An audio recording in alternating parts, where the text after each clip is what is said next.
and welcome to Game Babble. I'm your host, Jell. It's no secret that the Wii is host to a lot of crappy budget titles. Games like Billy Wizard, Rocket Broomstick Racing, and Monster Trucks Arenas, or Ninja Bread Man. However, could there be one of these games that doesn't suck? Yes, Counterforce. Created by Carlo Perconti of French company HyperDevBox Japan, Counterforce was originally called X-Zeus and saw release on arcades as well as PS2 and PC. It's now been ported to Wii with a few slight changes and called, well, Counterforce. Why should you care? Because it's an on-rails shooter. And there were like 5 of those last console generation, and that's counting Kingdom Hearts Gummy Ships as a game, okay? That's how few of these we've had. Needless to say, fans of the genre are pretty desperate for a new game, and Counterforce kinda delivers. The graphics on Wii are actually worse than all previous versions of the game, and there's a few small hiccups. It's easy to point out the game's flaws. Things like, you know, ships seeming to appear out of nowhere. It's not quite poppin', they just sort of appear really close to your ship, and coming in from the side, and the fact that the graphics suck and there's only 5 stages, and you could really beat the game in a half hour. What's surprising is the game's strong points. First of all, the controls are actually quite good.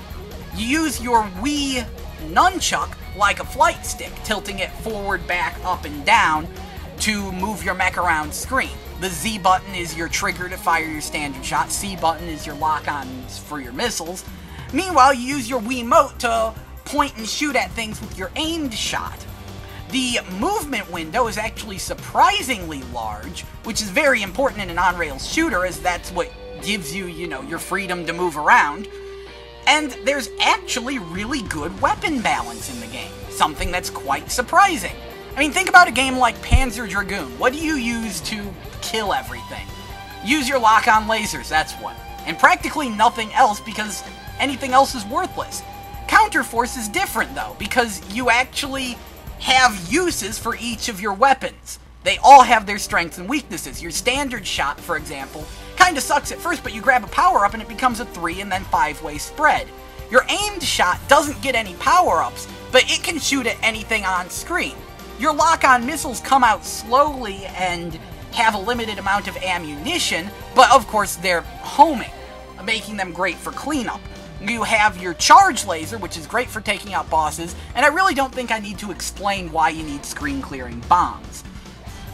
The game is also surprisingly challenging. You basically have 5 lives to beat the game with, so you can only die once per stage. It's generally a surprisingly good game for the price. One of the best elements of the game, however, would have to be the music, described by one reviewer as mercilessly wailing guitars of godlike electro cheese. There really aren't better descriptions for the music. It's cheesy, but it's that good kind of cheesy. Now, the game isn't perfect. It's flawed, but it's fun. If you like on-rails shooters, I'd actually recommend hunting down a copy. The original price of $30 may be a bit much for such a short game. However, it is worth the money if you can find it for $20 or $15. I give the game a 3.2 out of 5. It's actually pretty good. Now, random guys in France who moved to Japan aren't the only ones creating halfway decent budget titles for the Wii. There's also Sega with Ghost Squad. Ghost Squad is currently the best light gun game on Wii, and thanks to things like calibration, as well as a well-thought-out reloading system, and the ability to turn off the targeting sight, Ghost Squad really recreates the light gun game feel even if you don't have a Wii Zapper. Now, the game is short, it's only 3 stages long. However, it has branching paths and a lot of different sub-objectives, like shooting down helicopters with a missile launcher or being stealthy. More than that, though, it has an interesting level-up system. As your character levels up, you gain access to new costumes and weapons. And as stages level up, you unlock more paths and things become more difficult as well on existing paths. This creates a game that can be replayed over and over again if you really like your light gun games. It also has a 4-player party mode as well as Wi-Fi high scoreboards. And one thing I'd like to actually point out that I really like is the ability to turn off your targeting sight. because if you do that, you actually score double points. So it's not just handicapping yourself. I really like that. It was a nice touch. My only complaint is that you can't play through the main level-upping game with 4 people. That's limited to 2. Still, it's a great game if you like light gun games. I can't recommend it enough. I'm going to give that a 3.7 out of 5. It's actually quite nice and $30 well spent. Of course, just because it's a company you're familiar with doesn't mean their discount game is going to be any good. Such is the case with Midway's Crusin'. Now, of course, you hear the name and you think, oh, Crusin', like Crusin' USA. I love those games. No, that's not what this is. Actually, it's a port of the arcade Fast and the Furious game, believe it or not. A really crappy port. I mean, Counterforce back there may not look great, but this just looks like shit. I mean, the N64 Crusin' games look better than this. The game itself is chock full of technical issues, too. There's frame rate problems, there's horrible pop-up. It's a mess. There's really no excuse for that when the game doesn't even look as good as some N64 games, okay? This is the Wii we're talking about. The gameplay is at least mildly enjoyable.